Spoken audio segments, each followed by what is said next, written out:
K M Ashraf MLA telephone ലൈനിലുണ്ട്. ആ, ആ, ശ്രീ കെ എം അഷ്റഫ്, താങ്കൾ ഈ ദൗത്യത്തിന്റെ അതിപ്രധാന ഘട്ടങ്ങളിലൊക്കെ ഷിരൂരിൽ നേരിട്ട് പോയി അതിന് നേതൃത്വം നൽകിയ നമ്മളുടെയൊക്കെ മലയാളികളുടെയൊക്കെ പ്രതിനിധി എന്ന നിലയിൽ താങ്കളെ എല്ലാവരും അവിടെ കണ്ടതാണ്. ഇതാ ഒടുവിൽ ആ ഉത്തരം കിട്ടുന്നു. മനാഫ് പറഞ്ഞതുപോലെ ഒട്ടും സന്തോഷമില്ല, ഒട്ടും ആശ്വാസമില്ല, പക്ഷെ ചെറിയ സമാധാനമുണ്ട്. ആ ചെറുപ്പക്കാരൻ എന്തു പറ്റി എന്നതിന് നമുക്കൊരു ഉത്തരം കൊടുക്കാൻ കഴിയുന്നു എന്നൊരു ചെറിയ ആശ്വാസം നമുക്കിപ്പോഴുണ്ട്, അല്ലേ അഷ്റഫ്? തീർച്ചയായും ഞാനതിന്റെ ഒന്നാം ഘട്ടം, രണ്ടാം ഘട്ടം, മൂന്നാം ഘട്ടം ഈ ഡ്രഡ്ജിങ്ങുമായി ബന്ധപ്പെട്ടുകൊണ്ടുള്ള തെരച്ചിലിന്റെ സമയത്ത് ഞാൻ അവിടെ ഈ 2 ദിവസം മുമ്പാണ് ഞാൻ മണ്ഡലത്തിലേക്ക് മടങ്ങിയത്. ആ സമയങ്ങളിലേക്ക് അവസാനത്തെ ഒരു പ്രതീക്ഷ എന്ന നിലയ്ക്ക് 10 ദിവസത്തോളം ഡ്രഡ്ജിങ് നടത്തും, നമുക്ക് നമ്മുടെ അർജുനെ കണ്ടെത്താൻ കഴിയുമെന്നുള്ള പ്രാർത്ഥനാപൂർവ്വം നമ്മൾ കാത്തു നിൽക്കുന്നുണ്ടായിരുന്നു.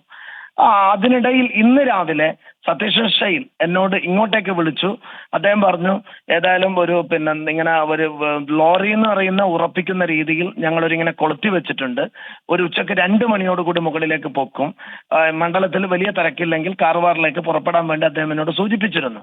ആ സമയത്ത് തന്നെ ജിതിനെ ബന്ധപ്പെട്ടപ്പോൾ ജിതിനും അതേ രീതിയിൽ പറഞ്ഞു, സർ ഇങ്ങനെ സംശയിക്കുന്ന രീതിയിൽ നമ്മളിൽ നിന്ന് കരുതുന്ന രീതിയിൽ ഒരു ഭാരത് ബെൻസിന്റെ ടോക്ക് ഇവിടെ നടക്കുന്നുണ്ടെന്ന് പറഞ്ഞു. തീർച്ചയായും നമ്മളെല്ലാവരും കാത്തുനിന്നത് പ്രാർത്ഥനാപൂർവ്വം നമുക്ക് ജീവനോട് അർജുനെ തിരിച്ചു ലഭിക്കണം എന്നുള്ളതായിരുന്നു. പിന്നീട് നമുക്കൊക്കെ അറിയാം, ചില യാഥാർത്ഥ്യങ്ങളോട് പൊരുത്തപ്പെട്ടേ മതിയാവും, നമുക്ക് അർജുന ജീവനോട് ലഭിക്കില്ല എന്നറിയാം.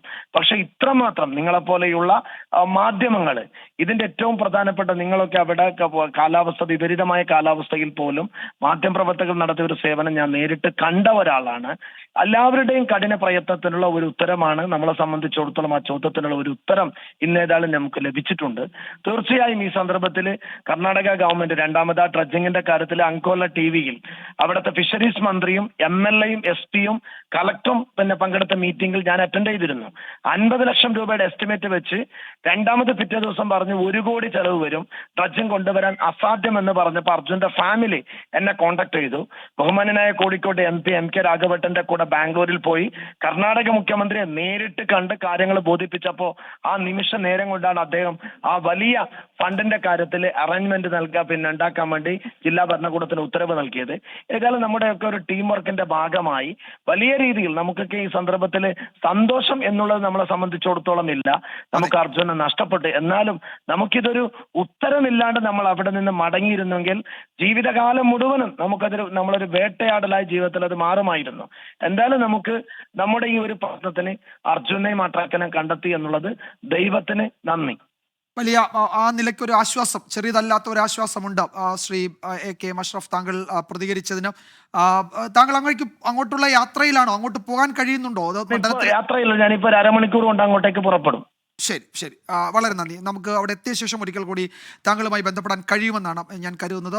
കെ എം അഷ്റഫ് MLA ആണ് പ്രതികരിച്ചത്. അദ്ദേഹം ഈ ദൗത്യത്തിൻ്റെ 1, 2, 3 ഘട്ടങ്ങളിൽ അവിടെ ക്യാമ്പ് ചെയ്ത് തന്നെ അതിന് നേതൃത്വം നൽകുന്നുണ്ടായിരുന്നു. കേരളത്തിൻ്റെ ഒരു പ്രതിനിധി എന്ന നിലയിൽ